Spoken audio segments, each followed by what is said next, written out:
Dear students, we have taken up review of question paper of December 19 and January 20. We are dealing with module number 2. Today we will discuss the question number 4. Question number 4a, what he asks is, show that the power in balanced three-phase star connected circuit can be measured by 2 wattmeter. Draw the circuit and also vector diagram. In this question, he asks you to prove that the 2 wattmeters are sufficient to measure a three-phase power. For measuring a three-phase power using 2 wattmeter, we know that wattmeter consists of 2 coils. One is called as the current coil, the another one is the potential coil. The current coil of the 2 wattmeters are connected in any two of the phases in series, whereas the potential coil of these 2 wattmeter is connected to the third. That we'll see in the circuit diagram. Okay, and also we have to prove that the sum of these 2 wattmeters, that is W1 plus W2, must measure the three-phase power. That is, it is stated in here in 2 wattmeters method for the measurement of three-phase power. I told you the current coils of the 2 wattmeters are connected in any 2 lines, and the potential coil of each joined to the third line as shown in figure. I am showing the figure here. And our object is to prove that the sum of these 2 wattmeter gives the total power consumed in the circuit.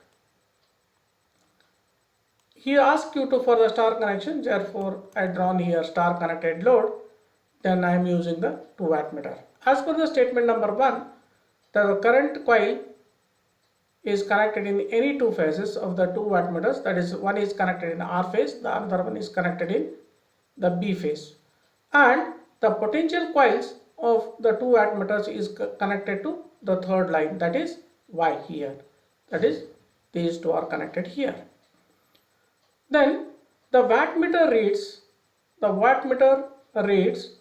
that is the product of the current flowing through the current coil and the potential across the potential coil and the cos of angle between the current and the potential difference or the voltage. That is, the wattmeter reads, it is a product of the voltage across the potential coil multiplied by the current in the current coil and the cos of angle between the current and the voltage. And here the wattmeter 1 I am representing here W1. Here the current coil measure the current of IR here, and the potential coil here it is measuring VRY, because we are starting with R and we are ending with Y, means R has got higher potential with respect to Y because we are writing VRY. Similarly, the wattmeter W2 reads I2, current in the current coil of the W2 is IB, and it is reading the potential as VBY because its starting point is B and ending with Y, therefore it is VBY. It is measuring VBY, whereas this potential coil is measuring VRY, and current coil of W1 reads IR, and the current coil of the B is measuring the current IB. The same thing is written here. That is, our object is to prove P is equal to W1 plus W2, and the current through the current coil W1 is IR. It is rightly pointed out here. The current coil is measuring, the W1 measures the IR, and the PD across the potential coil, it is reading VRY. That is what I am writing is VRY. How you are finding out the VRY? It is the phasor difference of VRN and VYN. That is what I am written is VRN minus VYN. It is not the difference, ordinary difference, it is a phasor difference. Similarly, the current through the current coil of the W2 is IB, and the potential difference between B and Y is VBY. Once again, it is a phasor difference of VBN. You can see here it is VBN minus VYN. Therefore, the wattmeter W1 reads the current in the current coil and the voltage across the potential coil and cos of the angle between IR and VRY. The same thing is written here. That is, the potential coil voltage is VRY multiplied by the current in the current coil is IR, cos of angle between VRY and IR. That is the wattmeter reading 1. Similarly, the wattmeter 2 reads VBY because the potential coil is connected between B and Y, therefore it is VBY, and current through the current coil is IB, and the cos of the angle between VBY and IB. Therefore, our object is to find out what is the phase displacement between VRY and IR, and also what is the phase displacement between VBY and IB. Therefore, we will start with the vector diagram. First, what you have to do is you have to draw the vector diagram for per phase voltage, that is VRN, VYN, VBN. They have got the same magnitude, it is a balanced load. Therefore, they are displaced 120 degree electrical apart. Therefore, VRN, the next vector is VY1, phase displacement is 120. Then it is VBN. That is, first you have to draw the phase vectors of the voltage. Then, assuming that the lagging power factor, then you have to draw the per phase current lagging individual the phase current phase voltage by an angle of phi. Therefore, I drawn IR lagging VRN by phi. Here IY I drawn lagging VYN by angle phi. Then IB I drawn lagging VBN by an angle of phi. Then our next object is to find the phasor sum of VRN and VYN, because we know that VRY is VRN minus VYN. Then how to get minus VYN? To get the minus VYN, you have to produce VYN in the opposite direction. Therefore, I drawn the VYN is exactly 180 degree apart in the opposite direction. Therefore, it is VYN. Then VRY, how we are getting it? It is a vector sum of VRN and VYN. Means you have to add VRN and VYN. So that I am adding here. Therefore, what we are getting here is VRY. Then we know that the angle between the resultant vector and VRN and the resultant vector and minus VYN is 30 degree. That is 30 degree. Okay. Next, our object is to find out VBY. Then how we are finding out of VBY? It is a vector sum of VBN. It is a VBN and minus VYN. VBN is here, minus VYN is there. You have to add these two, so that what you are getting is VBY. Then once again, angle is 30 degree here, and this is also 30 degree. Therefore, it is 30 degree and this is 30 degree. Then our object is to find out the phase angle between VRY and IR. VRY and IR, VBY and IB, because we want the phase displacement between VBY and IB, VRY and IR. Then it is very clear from this vector diagram, the phase displacement between VRY and IR is, see here it is 30 plus 5, means it is clear from the phasor diagram that phase angle between VRY and IR is 30 plus 5. See here it is 30 plus 5. It is a phase displacement between VRY and IR. Therefore, wattmeter reads VRY into IR cos 30 plus 5. Similarly, the phase displacement between VBY and IB, you can see here it is total angle is 30. This angle is phi. Therefore, ultimately this angle is 30 minus phi. Therefore, it is IB is 30 minus phi. Therefore, W2 reads VB by IB cos 30 minus phi.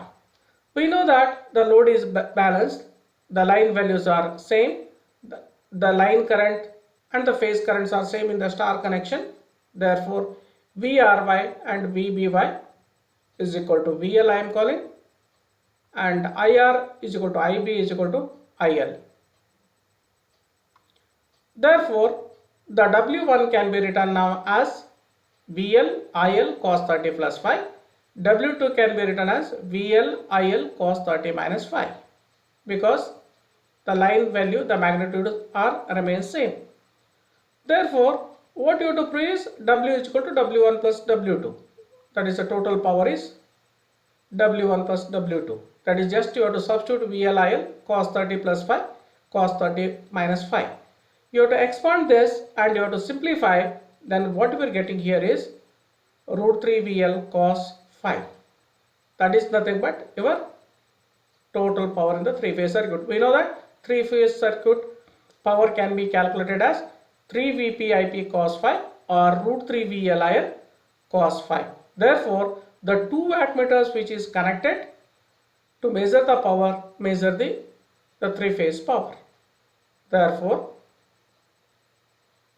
hence the algebraic sum of the two wattmeter reading gives the total power consumed in the three-phase circuit. This is how we have to prove that drawing the circuit diagram and interpreting correctly the current and the potential of the two wattmeters and the angle between the voltage and the current of the two wattmeters, and you have to simplify W1 plus W2 so that you are getting root 3 VLIL cos phi, that is nothing but a three-phase power. Then we will move to the question number 4b. It is on a three-phase circuit.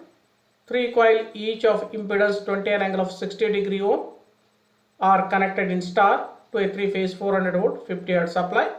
Find the reading on each of the two wattmeters connected to measure the power input. It is once again the same, the numerical he is asking almost the same as we are discussed in the question number 3. Just you have to note down the given data. It is star connected, VL is given 400 volts, ZP is given in the polar form 20 and angle of 60 degree ohm. Then our first object is to how the wattmeter readings can be measured, that we are already seen. W1 and W2, how we are measuring the W1 is given by VLIL cos 30 plus phi, W2 is equal to VLIL cos 30 minus phi. Our object is to, from the given data, you have to find out IL and the phi. To calculate the IL, you have to calculate IP. Therefore, we need VP and ZP. The same thing as discussed here in this problem. First, you have to find out VP, that is VL by root 3, because it is star connected. Therefore, the voltage per phase voltage what we are getting is 230.94. Then it is taken as a reference 230.94 and angle of 0 degree I am expressing as a reference vector, and we know the phase current is equal to Vp by Zp. Just I am substituting the value of Vp and Zp, that is 230.94 angle of 0 degree divided 20 and angle of 60 degree. Then what I am getting here is L1.547 and angle of minus 60 degree amperes. You can compare the voltage, per phase voltage and per phase current. It is an angle of 0 degree, it is an angle of minus 60 degree, means the current lags the voltage by an angle of 60 degree, means you are getting the phi directly here. We know the magnitude of the current IP is equal to IL because it is a star connection, and also we know the phase displacement between the voltage and current is 60 degree. Therefore, what I am writing is phi is 60 degree lag, and W1 is reading VLIL cos 30 plus phi, and W2 is VLIL cos 30 minus phi. Here, one more thing I am not written here IP is equal to IL because it is star connection. Both IP and IL are Same, therefore I am putting here 11.547 cos of 30 plus 60 for W1, so that I am getting here 0 reading, because we know that the power factor is exactly 0.5, that is angle phi is 60 degree. Then only 1 wattmeter reads the whole of the power consumed in the circuit.